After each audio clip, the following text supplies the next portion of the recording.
What if the biggest threat to your career wasn't a predatory label or a rival band, but your best friend? The 1970s turned musicians into legends, but somewhere between endless tours, bigger egos, bigger money, and too many people whispering in the right ears, some friendships didn't survive. And the wild part is, from the outside, it almost always looked like just rock and roll. On the inside, it was a chain of small decisions, a credit that never came, an invitation that quietly stopped happening, a song that turned into a burden, until one day, one career is soaring and the other is basically gone. So today we're diving into 10 rock stars who destroyed their best friends' careers in the 70s. 10 stories where a superstar, in one way or another, ended up pulling the floor out from under someone who was there from the beginning. Sometimes it was about control and power. Sometimes it was abandonment. Sometimes it was a cold business move. And in a few cases, it was a personal spiral so intense, it dragged everyone down with it. Quick heads up, these stories come from interviews, biographies, and backstage accounts. And in rock history, the details can change depending on who's telling it. The goal here isn't to play courtroom. It's to understand what fame does to friendship when the lights go out and all that's left is the bill, the contract, and the silence in the dressing room.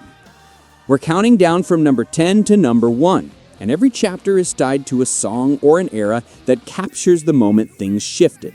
Because sometimes a track isn't just a hit, it's a clue, a message, a classy goodbye, or a confession nobody recognized at the time. And before we jump in, if you're into these kinds of stories, the ones you don't get in the official documentaries, tap like, subscribe, and drop a comment with who you think has to be on this list. Because I promise you, at least one story here is going to make you sit back and go, how did this fly under the radar for so long? Now, we're starting with a case that sounds like a beautiful tribute, until you realize who it was written for.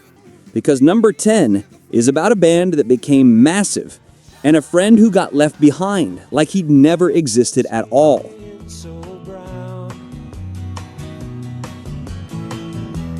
Number 10, Pink Floyd, 1975, Shine on You Crazy Diamond. There's something brutally ironic about becoming a legend by singing about the person you left behind. Before Pink Floyd became an empire, it was basically a few friends from Cambridge trying to sound like nothing else on earth. And at the center of that early magic was a name people still whisper with the kind of reverence, Syd Barrett. He wasn't just a band member. Syd helped shape the band's DNA, the psychedelic sparkle, the oddball poetry, that feeling like the music was coming from somewhere slightly unreal. For a while, it genuinely looked like the future of Pink Floyd had Syd's face on it. But behind the glow, things started slipping. Syd became unpredictable. He'd show up distant, freeze in the middle of songs, drift away in the studio like he wasn't even in the room. Conversations turned into worried looks. Shows turned into a gamble. Is he going to be okay tonight? And this is the part fans describe like a slow knife. The band slowly started treating Syd like a logistical problem instead of a friend. They brought in David Gilmour to help. At first, it was reinforcement. Then it became a backup plan. And eventually, it turned into a decision so simple, it feels cold. We're not picking up Syd anymore. That's it. No dramatic onstage explosion, no emotional farewell. Just a car moving forward without him. What happened next is the kind of story rock history rarely frames honestly. Pink Floyd got bigger, sharper, more ambitious, and Syd faded further out of the picture. He tried a solo path, but without the same support, without the same stability, and with his own internal battles getting heavier. Meanwhile, the band he helped create became one of the most powerful names in music. And then, in 1975, they release Shine On You Crazy Diamond.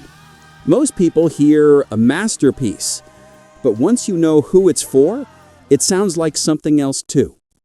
A beautiful tribute and a quiet tombstone. Like success apologizing way too late. And if that already feels dark, brace yourself, because the next story isn't about leaving a friend behind. It's about a brother getting pushed out of his own dream. Number 9. Creedence Clearwater Revival, 1971. Have you ever seen the rain? You don't usually expect a family dream to turn into a battlefield. Before Creedence was the Vietnam-era band, the soundtrack of protests, bars, and late-night radio, it was also the story of two brothers, John and Tom Fogerty. Tom was the older one, the guy who sang first, the one who carried the band through the early years. John, the younger brother, grew inside the group and slowly became what the world knows today, the voice, the guitar, the songwriter, basically the engine of everything. The problem? When one brother becomes the center of gravity, the other ends up stuck in orbit. By the early 70s, Creedence was on fire. Hit after hit, album after album, a schedule packed with shows. But behind the scenes, John wanted total control. He wrote the songs, dictated the arrangements, chose the singles, fought the label, and in the process, pushed the rest of the band, including Tom, into the back road. Tom wasn't just the other guitarist. He was the guy who, in the beginning, made space and gave his younger brother room to shine. Things really soured when that feeling of unfairness stopped being an exception and became the rule. Tom complained about not being heard, about having zero creative space, about being swallowed by John's ego and his war with the record company. And then comes the decision that changes everything. Tom Fogerty leaves Creedence in 1971, right in the middle of the band's golden era. Officially, it's creative differences. In reality, it's a brother saying, "There's no place for me here anymore." The band keeps going for a bit, but the magic is gone. The chemistry evaporates, the mood collapses, and Creedence falls apart soon after. John goes on to have a long, complicated, but visible solo career. Tom tries to go solo, releases records, looks for an identity outside the shadow of the name they once shared on stage, but he never comes close to the same impact, the same presence, the same weight. It's one of those stories where no one stands up and says, "I destroyed his career," but it's hard to ignore how John's choices, the control, the lack of space, the rigidity, pushed his own brother out of a band that could have kept him in the spotlight for decades. In the end, when most people hear Fogerty, they think of just one man. And if watching a brother walk away from the band he helped build is rough, the next story is even stranger. It's about a founder who watched his own band go on without him and conquer the 70s as if he'd never been there at all. Number 8. The Rolling Stones and Brian Jones, 1969, Honky Tonk Women. Imagine starting a band, naming it, shaping its sound, and then watching it blow up without you. Back at the beginning, before the stadiums and the tabloid cliches, the Rolling Stones were, in many ways, Brian Jones's kingdom. He pulled players together, picked the musical direction, and imagined the band as a rougher, dirtier counterpoint to the Beatles. He was the one switching instruments like it was nothing, throwing sitar, harmonica, slide guitar, and whatever else he could find onto the tracks. For a while, if you wanted to understand the Stones, you had to understand Brian. But as the 60s rolled on, the center of gravity shifted. Jagger and Richards started to look like the perfect songwriting machine for the times. The big hits had their names on them. The media fell in love with the frontman, the partnership, the image. Brian, who had once been the key creative force, became the guy who didn't show up as much. Less presence, less studio time, more personal chaos, more excess. At some point, that stops being gossip and becomes a decision. In 1969, the Stones go to Brian's house and tell him the band is moving on without him. It's blunt, it's final, there's no way back. Not long after, he's found dead in his swimming pool. Officially, it's an accident. Unofficially, it becomes one of rock's most disturbing myths. And here's the part that really twists the knife. After Brian is gone, the Rolling Stones hit the era many people called their peak. Honky Tonk Women, Brown Sugar, Gimme Shelter, the heavyweight albums of the 70s that define their legacy. The band he helped build owns the decade, while his name stays tied to a tragic ending and a lingering question. How far can you go in saying his career wasn't, in some way, cut off by the friends who kept going without him? If Brian's story is about a founder left behind while the band finds its ultimate form, the next chapter is a different kind of erasure, when the genius in the spotlight sheds his skin and leaves his best friend with no ground to stand on and very little credit to show for it. If Brian's story is about a founder left behind while the band finds its ultimate form, the next chapter is a different kind of erasure, when the genius in the spotlight sheds his skin and leaves his best friend with no ground to stand on and very little credit to show for it. Number 7. David Bowie and Mick Ronson, 1972, to Ziggy Stardust.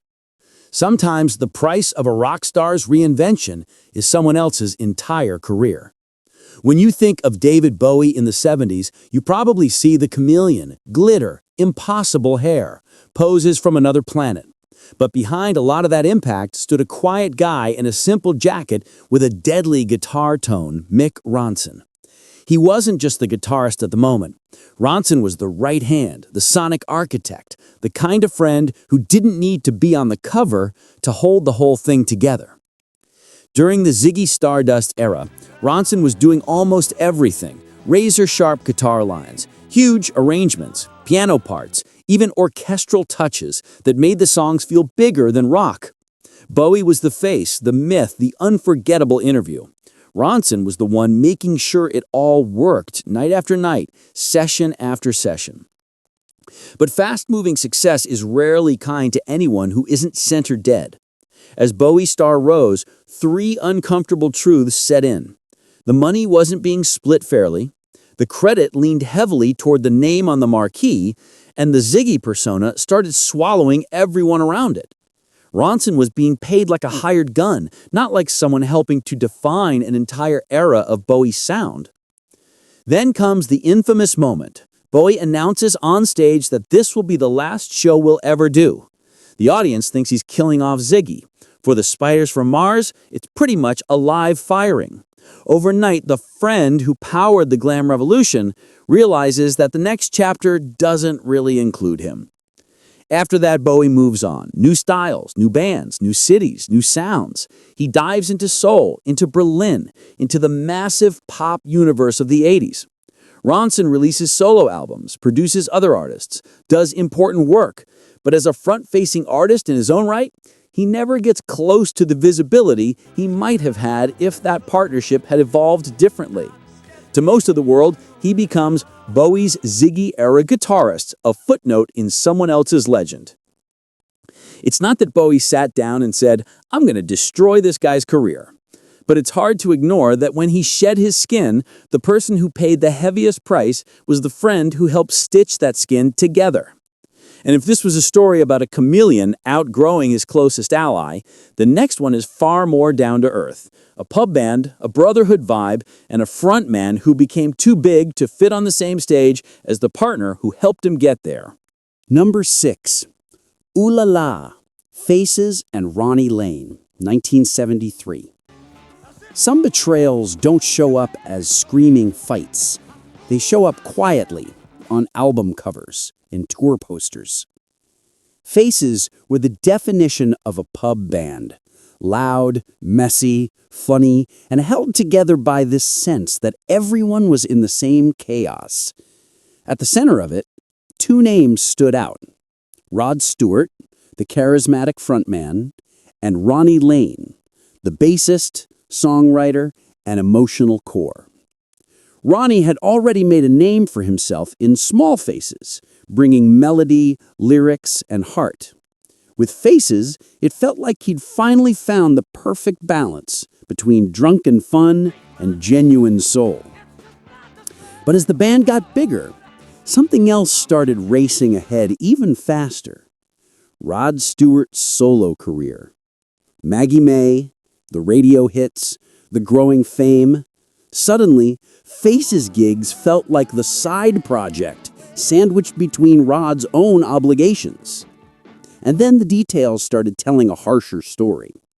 posters billing it as Rod Stewart and the Faces, interviews focused almost entirely on him, industry people treating the band as Rod's backing group.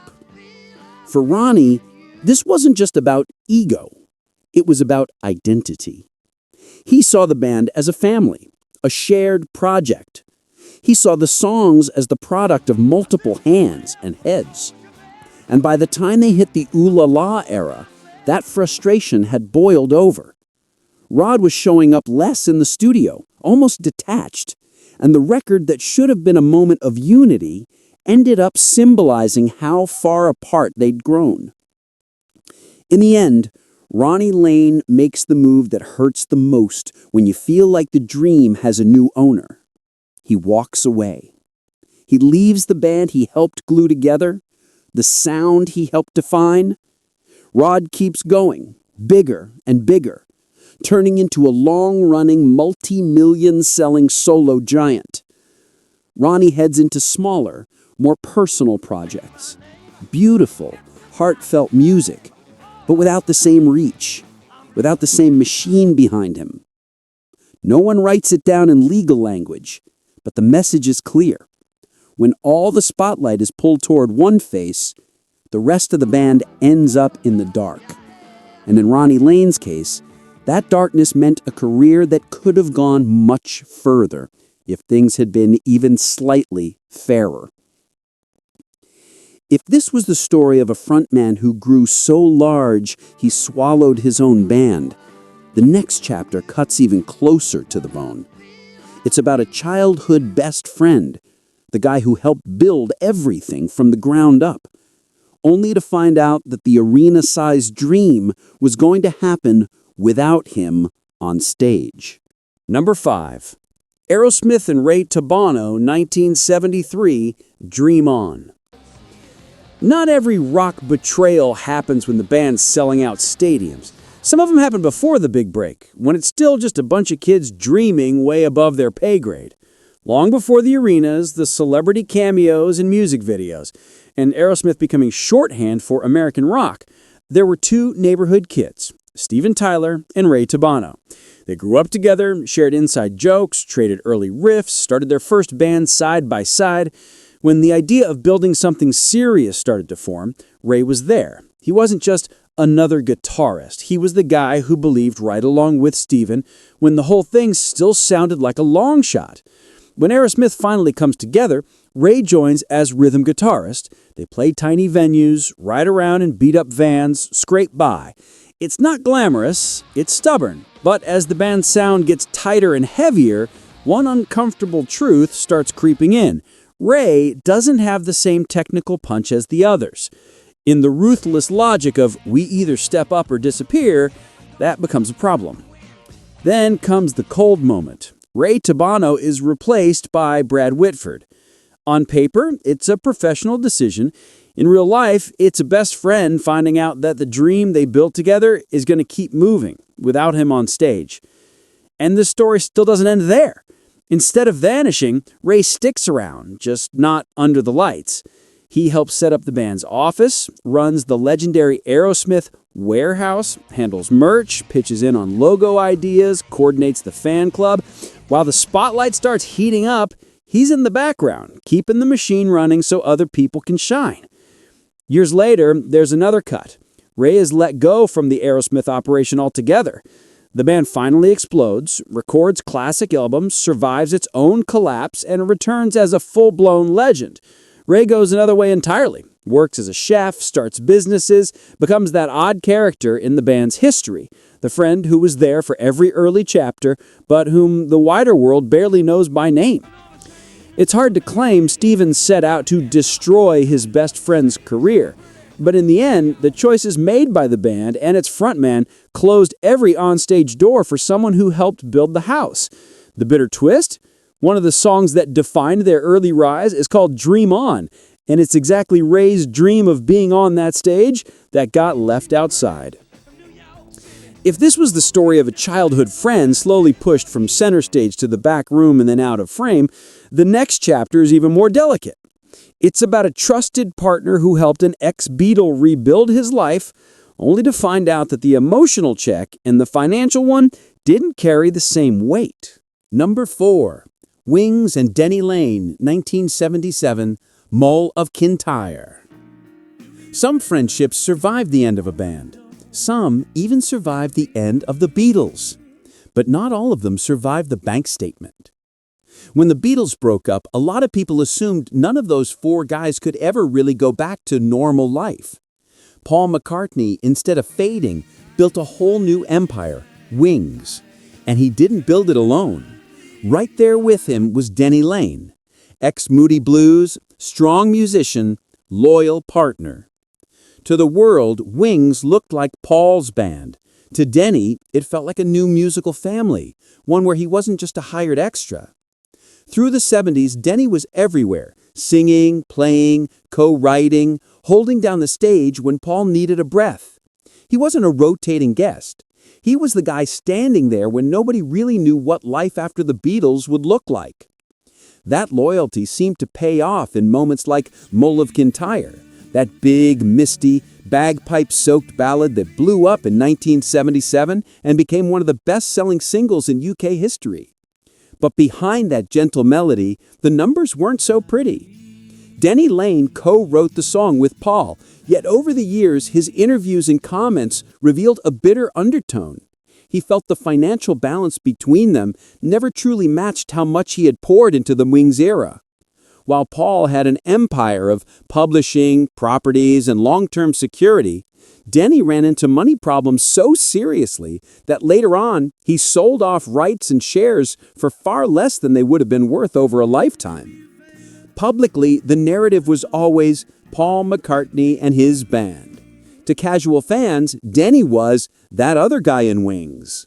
To him, it was a whole decade given to a project that didn't carry his name, but absolutely carried his time, energy, and creativity. And when Wings ended, Paul still had his legend guaranteed from the Beatles alone. Denny didn't. He kept working, recording, playing shows, but on a much smaller scale, with far less infrastructure and with the feeling that this era could have secured him a stability that never quite materialized. You can't really say Paul sat down and decided to destroy his friend's career, but in practice, the way power and money were structured meant that the partner who stood by him through the post-Beatles rebuild didn't get the same parachute. The song that looked like the peak of their partnership, Mull of Kintyre, ended up symbolizing something else.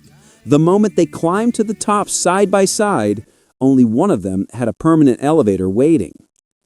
If this was the story of a loyal partner permanently stuck in the shadow of an ex-Beatle, the next chapter takes us straight into the heart of 70s rock and roll, a shy bassist who gave his band one of its greatest anthems and wound up pushed out because of that very song.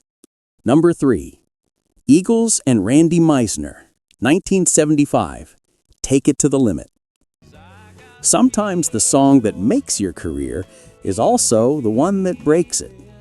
In the middle of the Eagles' smooth, polished 70s sound, there was a voice that wasn't the most famous, but could slice straight through a room. Randy Meisner, a shy bassist, the kind of guy who seemed more comfortable in the back line than in the spotlight. He was a founding member of the band and co-writer of one of their biggest anthems, Take It to the Limit. And ironically, it was that song that started pushing him out. On the record, the track is flawless. All that melancholy, the slow build, and the sky-high notes at the end. On stage, it turned into something else, a pressure cooker. Every night, the same question, are you going to sing it? Randy struggled with anxiety, with the fear of missing those final notes, with the sheer exhaustion of life on the road. To the audience, it was just another powerful moment in the set. To him, it was a recurring nightmare.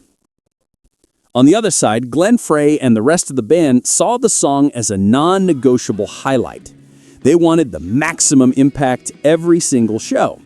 And when Randy hesitated, from fatigue, insecurity, or simply being burnt out, the tension exploded off stage. Things came to a head in 1977, on tour, when a backstage argument turned serious. After that fight, Meisner decided he was done. Officially, he left due to exhaustion and health issues. In reality, it was a man who couldn't keep pushing his voice and his nerves to the limit every night. The Eagles moved on. They entered a new phase with a new bassist. More hits, more tours, more millions. Randy tried the solo route, joined various projects, popped up here and there, but never with the same reach or the same power. He became a kind of deep-cut trivia fact. Did you know the guy who sang Take It to the Limit didn't even stay in the band through the late 70s?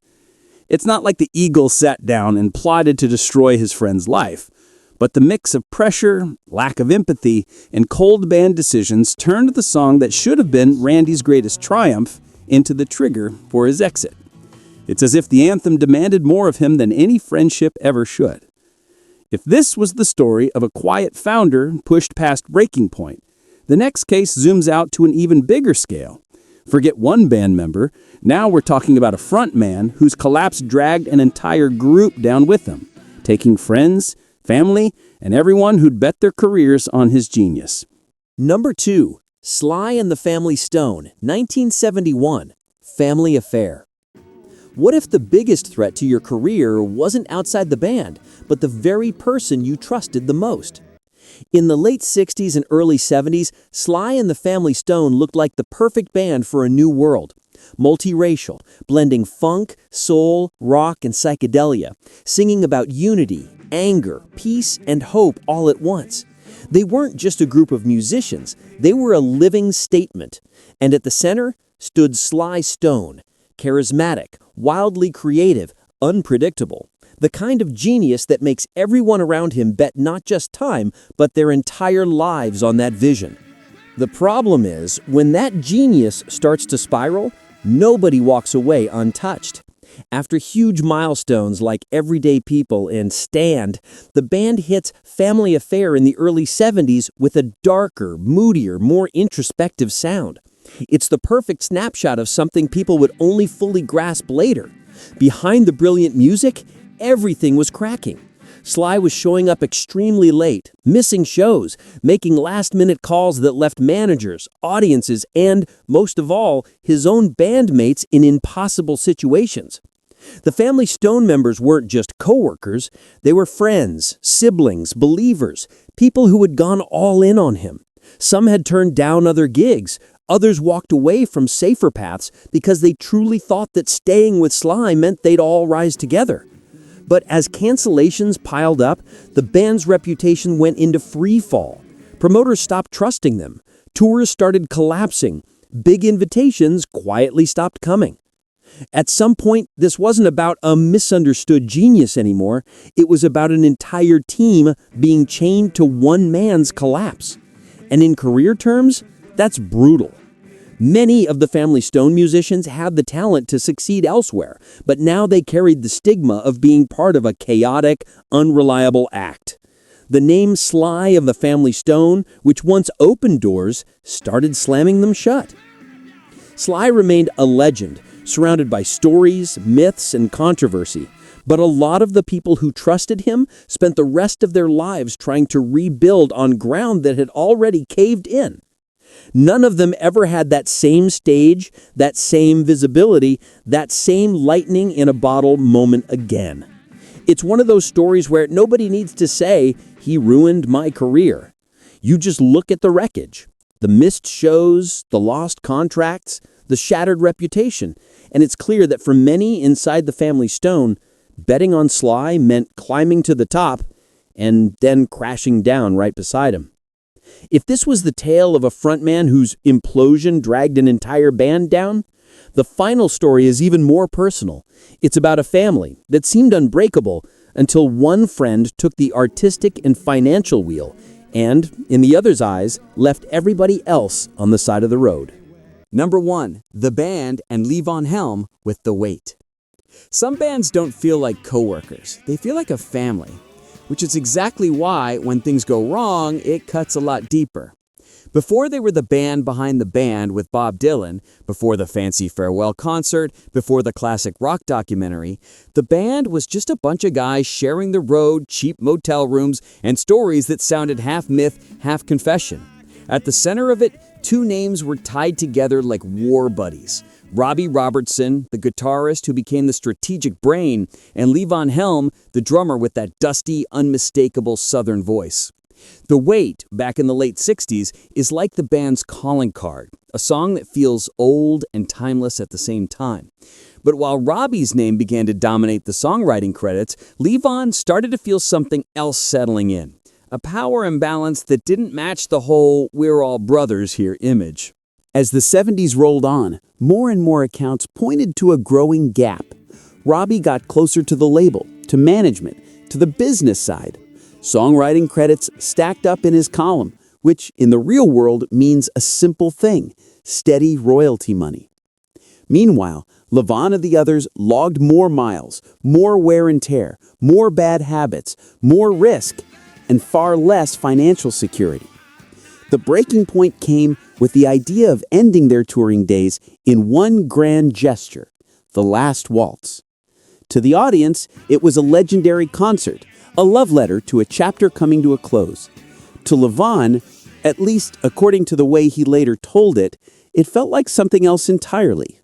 A decision largely driven by Robbie, who wanted out of the road life without everyone in the group truly having an equal say. The band that looked like a family suddenly found itself living with a choice that not everyone had signed off on. After that, the paths split. Robbie Robertson reinvented himself as a studio figure, a film score composer, a respected industry name. Levon Helm kept grinding it out as a working musician, building projects, running his own places, playing show after show just to keep things afloat, all while battling financial problems and serious health issues. In interviews and in his own memoir, he didn't hide the bitterness. In his view, his old friend had taken the artistic and financial wheel, securing long-term comfort for himself while leaving the others with the harder, less rewarded side of the story. Of course, there are two sides to it. Robbie always argued that the decisions were complicated, that the band was burning itself out, that somebody had to steer the ship. But from Levon's corner, it looked different. Like the family had been reorganized in a way where one member walked out the front door and the rest were left struggling in the parking lot. The Wait, with its chorus about helping someone carry a heavy load, starts to sound different once you know that background. The burden wasn't just the grind of the road, it was the weight of friendships pushed to the edge by contracts, credits, and choices nobody wanted to say out loud at the time. If you've made it this far, you've probably noticed the pattern. Behind almost every 70s rock legend, there's at least one broken friendship, one forgotten partner, one best friend who ended up as a tiny line at the bottom of someone else's legend. In the end, this whole list isn't really about villains. It's about something nobody in rock likes to say out loud. The 1970s were built on painful choices. Childhood friends, band brothers, lifelong sidekicks. Almost every legend we worship came with at least one person quietly pushed off stage. On one side, you've got the names everyone knows by heart: David Bowie, Paul McCartney, the Eagles, the Stones, Pink Floyd. On the other, you've got the faces that fade from the official story: Syd Barrett, Tom Fogerty, Brian Jones, Mick Ronson, Ronnie Laine, Ray Tabano, Denny Laine, Randy Meisner, the Family Stone Players, Levon Helm, and so many others who didn't even make the cut here. All of them had a moment when they were on the same level, sharing bad motel rooms, long drives, dumb jokes, big dreams. And then one day, one of them is sitting at home with a lifetime of royalties, while the other is trying to figure out exactly where the road split. The strangest part is this: if you asked most of these rock stars, very few would say, "Yeah, I destroyed my friend's career." For a lot of them, it probably felt like context, not cruelty. Label pressure, fear of falling off, burnout, bad habits, rushed decisions. But from the outside, the pattern is hard to ignore. One career shoots up, another one vanishes. One name gets the credit forever, the other becomes a footnote for hardcore fans. And maybe that's why these stories stick. They're not just about songs. They're about the kind of choices anyone can face in any field. How far are you willing to go to get where you want to be? And when success finally knocks, who doesn't get invited in? If you love diving into this more human and sometimes pretty bitter side of rock history, you already know what to do. Hit subscribe, drop a like, and most importantly, tell us in the comments which story hit you the hardest.